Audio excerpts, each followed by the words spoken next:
We friends, how are you today?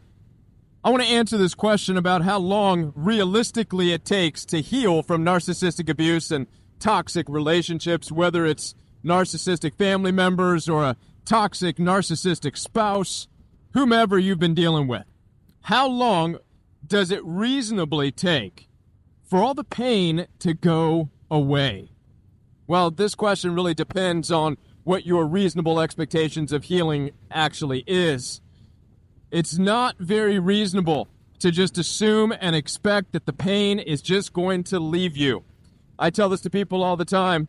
When anybody asks me, Kevin, how do I get to where you are? How do I get the pain? It seems like you're in this better place. Oh, listen, I have to remind people you're assuming I don't have any pain, which is the furthest thing from the truth. Of course I have pain. We all have pain. Listen, you can't unsee what you've seen in life. You can't unhear what you've heard. There is no such thing as removing trauma from your life. There's no such thing. You can't go in there and remove what you've seen. You can't go in and remove, like you're some kind of computer, and erase files. It doesn't work like that. You might as well try to find the pot of gold at the end of a rainbow. You know what I mean? Healing from narcissistic abuse does take time. It absolutely takes time, but it's what you do with that time that is going to bring the healing into your life. It doesn't take time in that you just got to sit around and wait for the pain to go away, because that's never going to happen. I've said this before, but we are creatures of addition, not subtraction. How many of you know what this means? It means that you can't sit around and wait for things to be subtracted from your life that have made their way into your life. You can't subtract the things you've seen. You can't subtract the things you've heard. But we are creatures of addition. What does this mean?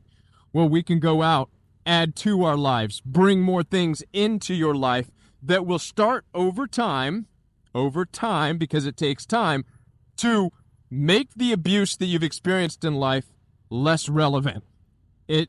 It becomes no longer your focus. Why? Because you are exciting your own life. You are managing and controlling your adventures and everything that you are experiencing. This is what true healing looks like. My name is Kevin. This is The Royal We. Now, before I do go any further into this, I want to let you know that I'm here to support you. Down in the description box, you'll find access for one-on-one appointments with me. I take telephone calls as well as video calls through Zoom, FaceTime, and WhatsApp. So if you are looking for one-on-one support in your life to heal, to move past the trauma and the drama of abusive family members and abusive spouse, don't wait, and you don't have to do this alone. Spend time to heal with me. In addition to that, I have a coaching program. My coaching program is live and in person each and every day. It's community support on a daily basis. Every Tuesday night's Royal We Fellowship, where we open up the Bible and see what God's Word has to say about living in a world full of narcissism in this day and age. Every Thursday night's Backstage Pass, where I teach you all the ins and outs of being a coach to help those of you who have a desire and a passion and maybe a calling to start your own business. Now, let's get into this topic. Again, reasonable healing. Reasonable healing is what we're after, not mythological healing. Mythological healing out there, folks, is what some coaches and even some psychologists and counselors, it's what they thrive off of. We got to get to the inner child. We have to remove the blockages. How many of you have heard that? Remove the blockages, remove the drama, remove the trauma. Not possible. It's mythological. It's not real. I've been there. I've tried that. There is no removing stuff. And many of you have been in this place where you have sought out healing and coaching, and the focus is on removing these things from your life, and you've been doing it for years. And meanwhile, you're still stuck. Haven't progressed. Why haven't you progressed? Well, because you can't simply just remove things. It's always going to be a part of you.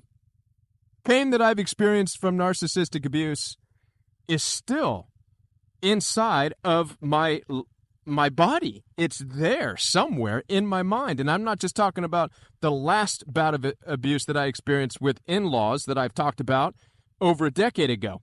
I'm talking about the abuse that I've seen even as a child. The abuse that I've seen in public institutionalized education, with the teachers that had a hard time with me because I'm a talker or whatever, and their nasty reactions and responses to that to try to gain control. We live in a world where people just want control. Where are you going to find the most controlling people, by the way? A lot of them are going to be public institutionalized education teachers. It's the best place to pretend to be God in a classroom full of kids. And I'm not coming at teachers. I have a lot of teachers who are clients, but I love them. But I think you understand what I'm saying. There's also within that a lot of snakes hidden in that grass, if you know what I mean. They're just to exercise their whatever, godlike, listen to me, everybody. Okay? So there's all kinds of trauma that we've experienced from all of this stuff. It doesn't just go away. Now, that being said, reasonable healing looks like this. It looks like this. Looks like what I'm doing right now. I'm actually healing. This is a part of my daily healing, folks. Except for when it's too cold outside. But right now it's a beautiful 70-something degrees out here in St. Louis. It would be a crime for me not to be out on my motorcycle getting some healing. What is this healing that I'm talking about? This healing is me taking steps to regain control over my sense of adventure, the things that I want to do, my adrenaline, my cortisol level. It's me giving my body an opportunity to experience, to feel, to live. That's exactly what healing looks like. Healing is not waiting for things to be removed from your life, whether it is an abusive ex and the things they've said, abusive parents and the way they've treated you. Reasonable healing looks like you getting out, taking steps forward in your life to replace, not replace, that's still the wrong word, but to squash down or add on top of the negative things you've experienced in life. You bury them under the exciting things that you're bringing into your life, and you make the pain less relevant. Does this make sense to you? How many of you are following along? You make the pain in your life, the trauma and the drama of your childhood, your marriage, your relationships, your teachers, your coworkers, you make the pain that they have caused and inflicted because of their abusive nature, and you squash it down with who you really are in life, bringing adventure back into your life, bringing fun back into your life, bringing the things that stir your ability to live, that stir your biochemistry, that stir up that excitement. This is what reasonable healing looks like. Now, in this, I'm going to tell you, the pain never quite goes away. So, for example, before I came out on my bike today, maybe I was feeling a little bit in this spot where I had thoughts creeping in that I don't want to pay any attention to anymore. I hop on my bike, I go for a ride, and it combats that. It fights for space within my biochemistry. I need some adrenaline. I need some reward. I need some serotonin. I need these biochemicals, and so I am now taking control, and I'm battling what my mind wants to do, which is think about toxic people, abusive people from my past. And guess who wins? I win. As I'm out here right now talking with you, enjoying this ride, I have no thoughts of toxic people, narcissistic people in my life. I win. I win. Right? And I want you to win as well. Okay? It's also important to understand the other thing about healing from pain. You don't want all the pain to go away. A lot of you might think, I hate this pain. No. Listen, folks. The pain is also going to be a part of your protector.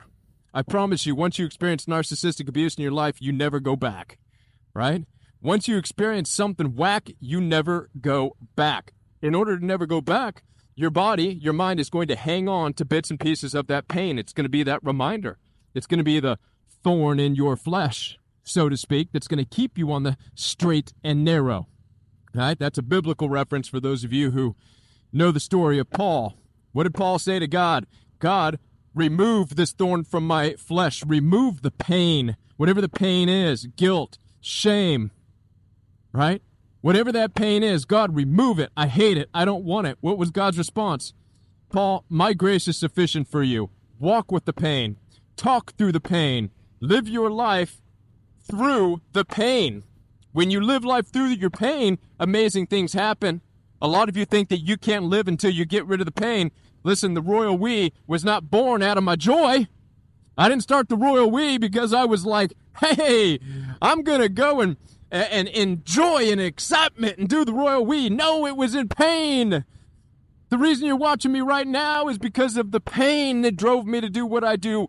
At this point in my life, I am grateful for the pain that crept into my life, because without that pain, I would have no voice here to talk with you. Accept the pain. Allow the pain to do what it needs to do in your life. It's going to transform you, and that's a good thing. Use it